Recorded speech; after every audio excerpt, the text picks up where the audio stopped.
Rewmi 24 TV. sama gaay de bii ba fa ñuy mucc léegi ci Macky Sall amee ndam mu jaaxal ma ndaxte maa ngi wàcc ndeysaan toog di vérifier li xew mais gis nga àdduna bi yëpp tout kenn àndu ci Macky Sall journaux yi gën a mag ci àdduna bi fii ci Brésil boo demee États-Unis The Economist The Guardian dégg nga maam New York Times journal yëpp ñu ngi dal ci kaw Macky Sall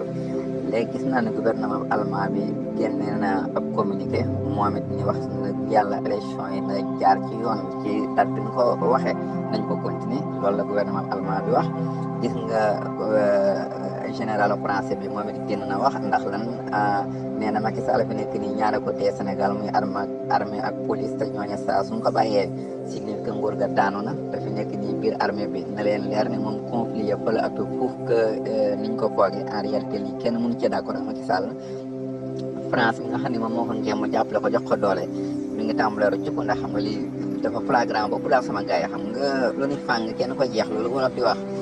moo dem ba fi nekk nii en réalité lëmbi àdduna bi imaginel samedi léegi àdduna bépp ci Sénégal la ñuy wax Sénégal mi nga xam ne moom la ñu xamante réew mi gën a démocratique ci Afrique occidentale mën naa ne sax boo demee ñoom États-Unis nekk seen ñoom bu ñu bëggee napp yeneen réew africain dañuy naan mel leen ni Sénégal léegi nag loolu nag moom la waaji saboté moo tax fi nekk nii moom yàlla rek a xam lan may xew waaye lii Macky Sall yaakaar ni lay yombe du yombe noonu de sama gars yi